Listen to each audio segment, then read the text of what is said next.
राम राम मंडळी, आमच्या लय भारी रेसिपी मध्ये तुमचं लय भारी स्वागत आहे. बायको, आज काहीतरी असा वेगळा नाश्ता बनवशील का? होय जी धनी, मी आज तुमच्यासाठी असा नाश्ता बनवते का नाही, पाहता क्षणीच तुम्ही त्याच्या प्रेमात पडाल आणि नंतर का नाही त्याचे दिवाने व्हाल. बायको, तू नक्की नाश्त्याबद्दलच बोलतेस ना? या बया धनी, म्हणजे व अगं तसं नाही, मला थोडस वेगळं वाटलं. अव ते जाऊ दे धनी, म्या का नाही आज असा भन्नाट नाश्ता बनवणार आहे का नाही, ते बघून सगळे त्याचे दिवाने होतील बघा. तर का नाही लहान मुलं असू दे नाही तर मोठी माणसं असू दे, कुणाला बी खायला आवडेल आणि दिसायला सुद्धा सुंदर दिसेल असा चटपटीत नाश्ता मी आज बनवणार आहे. तर का नाही मंडळी, काय नाश्ता बनवावा असा विचार करत असताना मला ही रेसिपी सुचली. मग आता याला काय नाव द्यावं तेच मला कळेना, म्हणून मी ह्याला चटपटीत पुरे असं नाव दिलं. तर ह्या रेसिपीचे सगळे आमच्या घरचे दिवाने झालेत, परत कर म्हणायला लागले. तर ही रेसिपी बनवण्यासाठी मी इथं घेतला 1 वाटी रवा, त्याच्यामध्ये अर्धी वाटी पाणी घातलं गरम आणि तो असा भिजायला ठेवला. तर रवा जास्त पातळ करायचा नाही, कारण आपल्याला ह्याचं घट्ट पीठ मळायचं आहे. तर असाच भिजायला ठेवून दिला. इथं घेतले उकडलेले 3 बटाटे, ते किसून घेतले. तर बटाटा जास्त बारीक किसून घ्यायचा नाही, थोडेसे असे दोरे दोरे त्याचे दिसले पाहिजेत, म्हणून थोडा मोठ्याच किसणीने किसून घ्यायचा. तर याच्यामध्ये घातले चिली फ्लेक्स, म्हणजे एक लाल मिरची कुटून घातली, चवीनुसार मीठ घातलं, हळद घातली, त्यानंतर ओवा घातला मी 1 चमचा असा क्रश करून घातला. त्यासोबतच थोडासा गरम मसाला घातला आणि बारीक चिरलेली हिरवी कोथिंबीर घातली. आणि हे जे रवा आपण भिजवून ठेवला होता नाही, तो आता भिजलाय आणि थोडासा घट्ट झालाय. तर तो रवा पण ह्याच्यामध्ये घातला आणि या पुरींना छान असा खमंगपणा येण्यासाठी मी 2 चमचे बेसन घातलं. त्यानंतर आपण 1 वाटी गव्हाचं पीठ घेतलंय, हे आपण लागेल तसं वापरणार आहे. तर आता हे जे सगळं मिश्रण आहे का नाही, ते असं एकत्र एकजीव करून घ्यायचं. रव्याचा असा भिजलेला गोळा झालाय, त्याच्यामध्ये हे बटाटा व्यवस्थित असा मिक्स करून घ्यायचा आणि सगळं का नाही पीठ मळल्यासारखं मळून मळून असं एकजीव करून घ्यायचं. तर आता हे सगळं मी व्यवस्थित असं मळून घेते.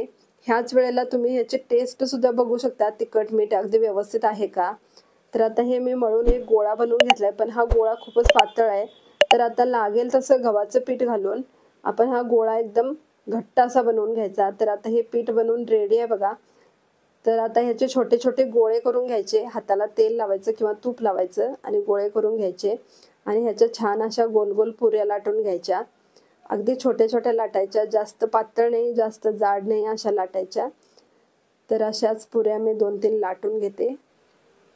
तर ह्या पुऱ्या तुम्ही तेलावर सुद्धा लाटू शकता, पण मी तर पिठावरच लाटल्यात. अशाच पद्धतीने मी 2-3 पुऱ्या इथं लाटून घेतल्यात. तर बघा आता ह्याची थिकनेस बघा, जास्त पातळ नाही जास्त जाड नाही. तर कढईमध्ये तेल घेतलं, तेल चांगलं गरम केल्यावर त्याच्यामध्ये पुरी सोडली आणि आता ही पुरी बघा कशी फुगून टम्म झाली. कलर सुद्धा किती छान सोनेरी रंग आला हिला. तर अशी ही गोल फुगल्यानंतर साईडने भाजत नाही म्हणून अशा पद्धतीने भाजून घेतली. तर अशाच पद्धतीने आपण सगळ्या पुऱ्या तळून घ्यायच्या आहे. तर का नाही एक वैशिष्ट्य म्हणजे ह्या माझ्या सगळ्या पुऱ्या अशा फुगून टमटमीत झाल्या आणि खायला सुद्धा अशा खूप छान चटपटीत झाल्या. त्याच्यामध्ये तिखट मीठ ओवा ह्याचं कॉम्बिनेशन खूपच छान जमून आलं आणि खूप छान टेस्टी झाल्या. तर काही लोकांना असं असतं की त्यांना तेलकट खायचं नसतं, तर मी ह्या पुऱ्या काही तुपावर सुद्धा अशा भाजल्या, शालो फ्राय केल्या, तर त्या सुद्धा खूप छान झाल्या. तेव्हा जर तुम्हाला जास्त तेलकट खायचं नसेल तर ह्या अशा तुपावर सुद्धा छान भाजून घेऊन पराठ्यासारख्या तुम्ही खाऊ शकता. तर अशा पद्धतीनं आपल्या खाण्यासाठी रेडी झाल्या चटपटीत पुऱ्या. धनी अव नाश्ता तयार आहे. बघू बरं काय बनवलंय. अरे वा वा बायको, हे काय बनवलंय खूपच छान आहे, एकदम चटपटीत आहे, किती छान दिसायला सुद्धा दिसतंय. अव धनी, म्या म्हटलं नव्हतं का, पाहता क्षणीच त्याच्यात प्रेमात पडाल आणि खाल्ल्यानंतर तर दिवाने व्हाल. बायको, अगं खरंच की, पाहता क्षणी कुणीही याच्या प्रेमात पडेल आणि खाल्ल्यानंतर तर मी याचा दिवाना झालो बघ. तू का नाही पुन्हा पुन्हा असा नाश्ता बनवत राहा बरं का. होय जी धनी, तुम्हाला जेव्हा खायचा असेल का नाही तेव्हा मला नक्की सांगा, मी परत बनवेन. तर बरं का मंडळी, तुम्ही सुद्धा असा नाश्ता नक्की बनवून बघा आणि कसा झालाय मला कमेंट करून नक्की सांगा. आणि अशाच छान छान रेसिपी पाहण्यासाठी आमच्या लई भारी रेसिपी चॅनलला सबस्क्राईब जरूर करा. पुन्हा भेटूया नवीन रेसिपी घेऊन, नवीन व्हिडिओ घेऊन. तवरता राम राम.